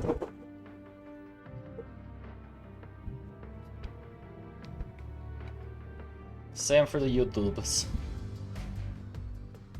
Okay, I've almost got a position that doesn't suck. I need to find a better spot for this mic arm. I've done it playing Overwatch, not streaming, but just talking with people. Okay, there we go. Now I'm comfortable. A man wearing a hooded dark robe sits at the desk. He scribbles something... Oh wait. A man wearing a hooded dark robe sits at the desk. He scribbles something with one hand while the other hand is hidden within his robe. An older man sits on the other side of the desk. His graying hair sticks out in the strange angles, and his embroidered clothes are slightly askew. He stares at the open ledger on the desk, but his eyes are dull, as if they aren't really seeing it. Two guards standing by the doorway as still statues, with those same dull eyes. The treasurer rises to his feet. Who let these two in? I explicitly said no visitors.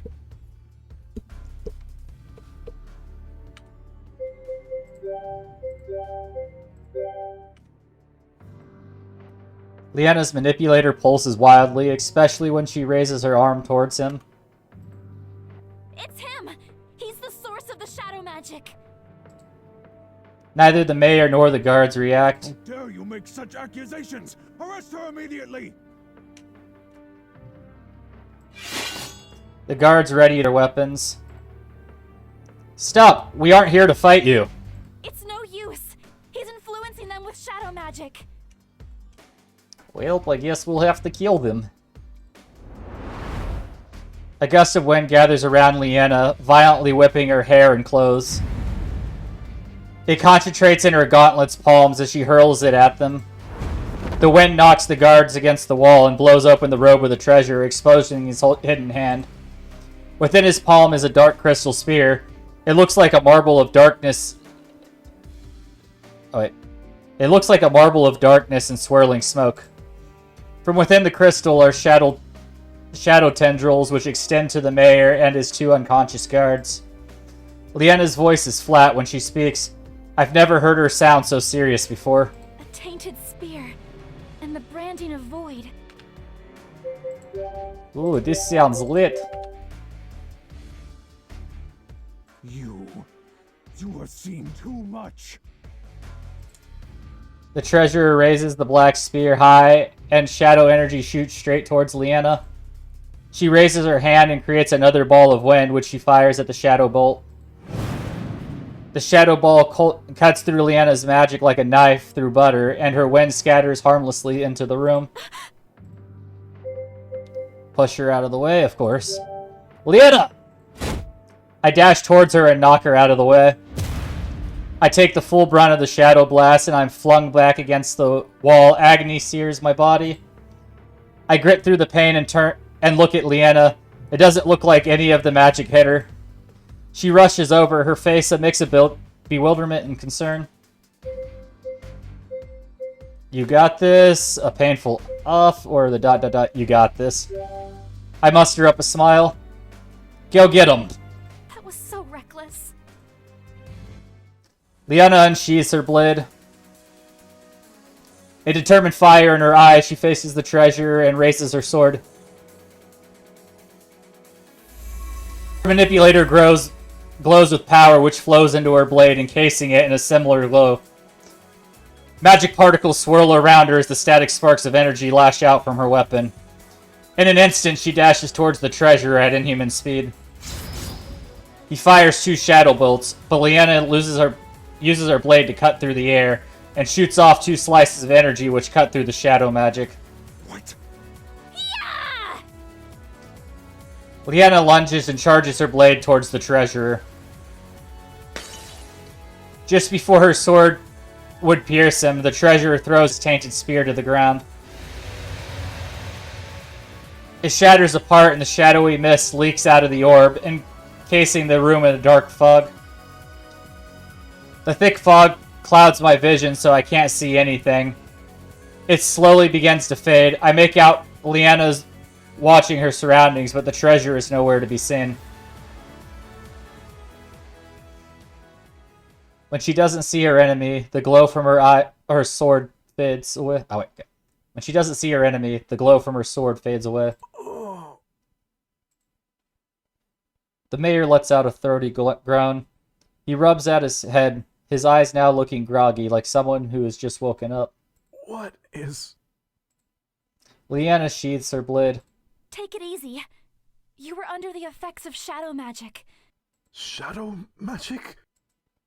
He shakes his head as if to free his thoughts. He must be trying to shake off the lingering effects of the magic. Is it finally over? Leanna nods. The mayor takes a few more minutes to compose herself. When his eyes seem more focused, he sighs in relief. You have my thanks. Suddenly the door barges open and Zack races in. Behind him is a wave of guards. Stop him! He's with us! The mayor stands unsteadily on his feet, but addresses the guards. Leave them be! But they... I said leave them be! They hesitate and shoot confused glances at each other, but ultimately follow the orders and lower their weapons. Took you guys long enough. He looks at me. What are you doing down there? I groan as I rotate onto my back. Leanna offers me a hand, which I accept. He took a shadow blast, aimed for me. Zack blinks in surprise, but looks impressed. Seems like you ended up being useful after all. Thanks. Leanna checks her manipulator, but it remains still. The shadow magic is gone. The mayor seems much more alert. It was my treasurer, wasn't it? Leanna nods, he sighs heavily and sits back down in his chair. When he first arrived into town, I thought he would be like all the other travelers and go on his way.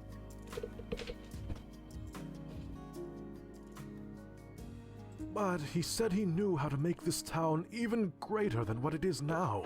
He had ideas on how we could become more than just a wayward stop. The first step was to increase taxes to build up our treasury.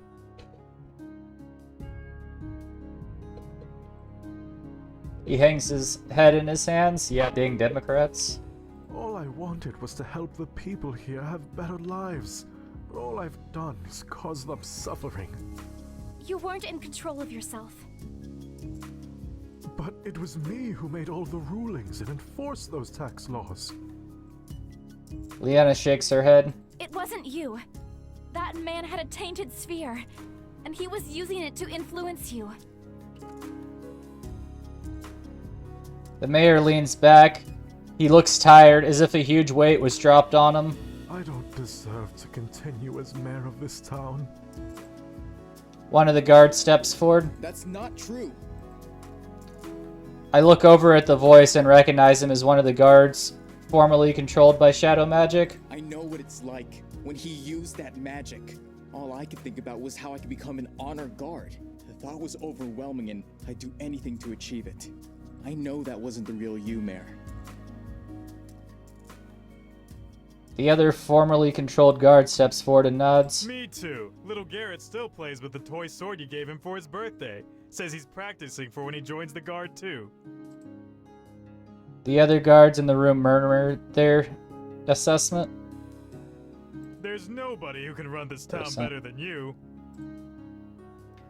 The mayor glances at the hopeful faces of his guard.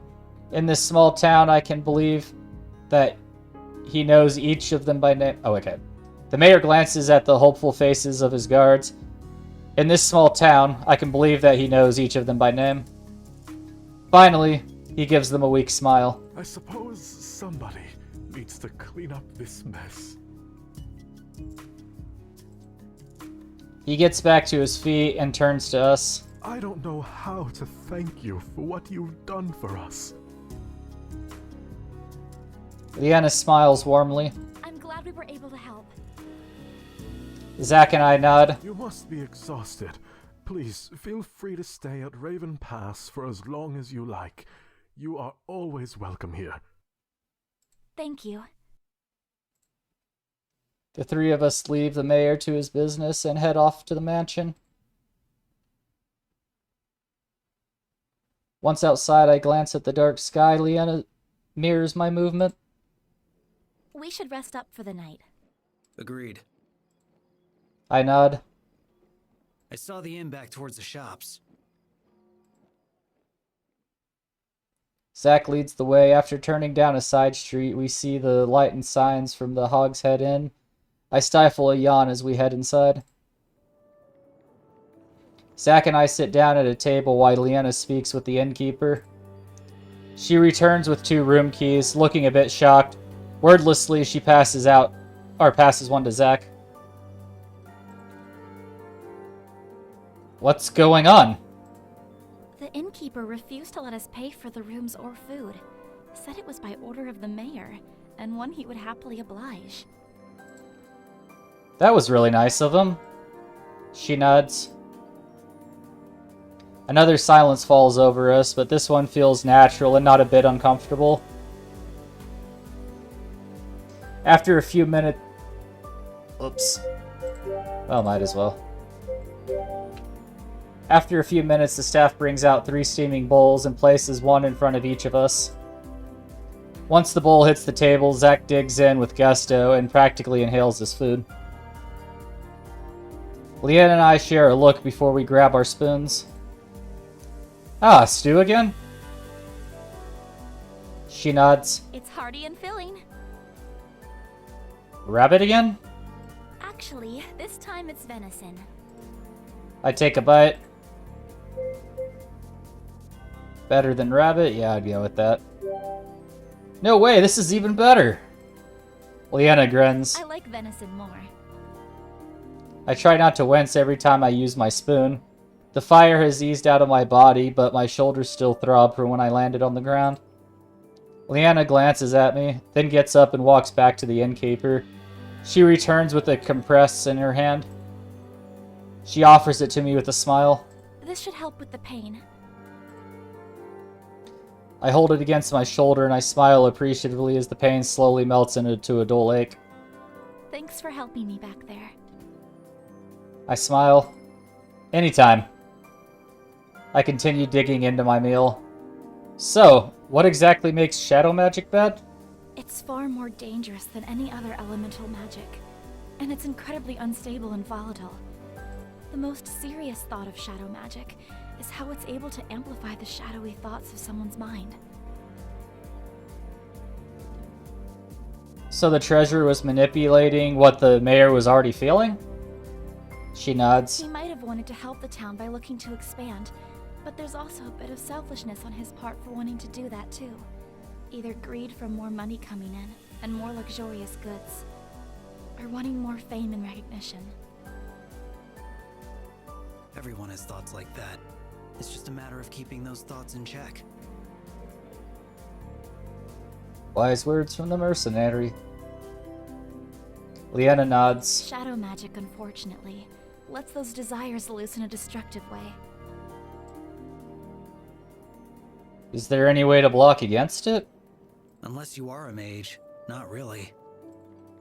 Leanna picks at her food. Most people can't control the magic well, and it's very easy for it to backfire and cause more harm to the caster than the intended target. That treasurer seemed to be handling it well. She looks even more worried. I know, which is even more troubling considering the fact that shadow magic is outlawed in Havengard. Zack pushes his now empty bowl away from him. I think he's part of Void. Leanna's frown deepens.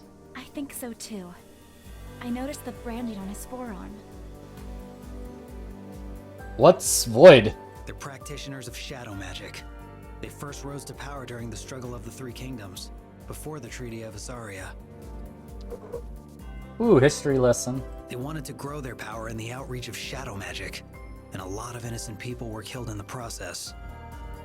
At the height of their power, they grew so powerful and were so destructive that the Three Kingdoms had to set aside their differences and band together. Oh, that does sound serious. That's when the treaty was formed. Part of the agreement was to outlaw shadow magic. Are you really telling me it took 3 kingdoms to take down one cult?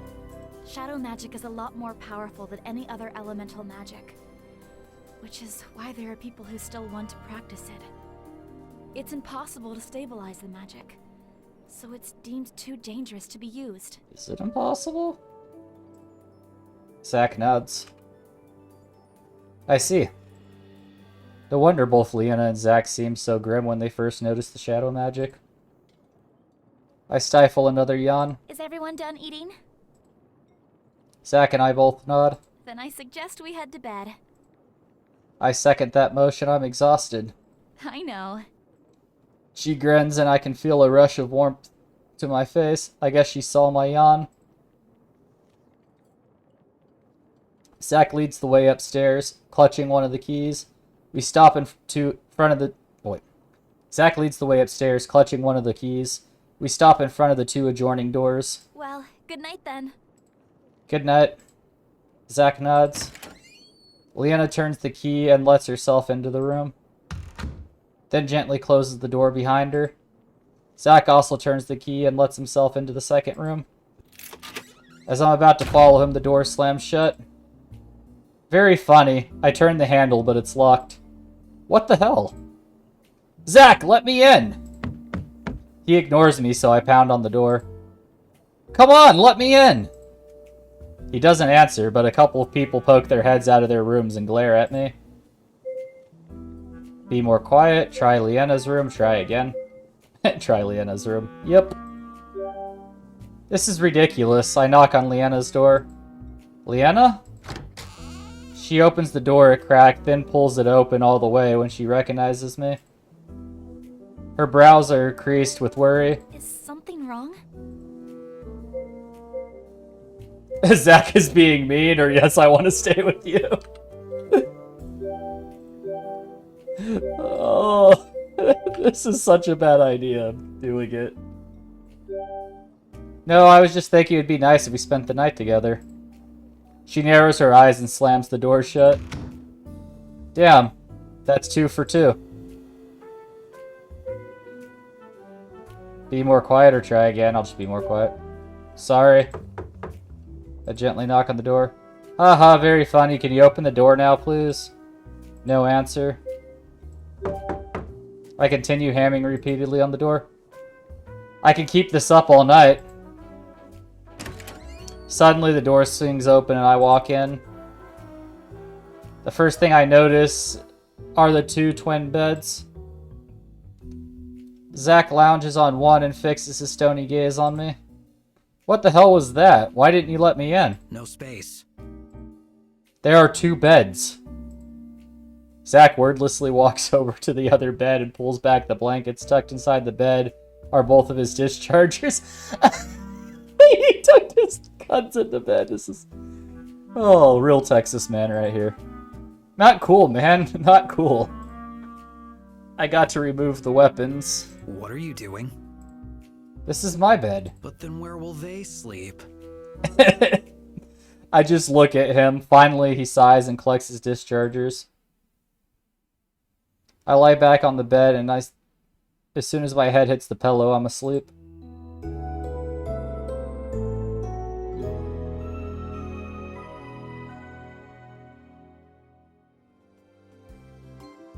I'm rudely awakened by boisterous yells. As I blink my eyes open, I see the pango planted on Zach's face. What is going on? Zach leaps off the bed, continues his scolding, and the pango scurries under the pillow.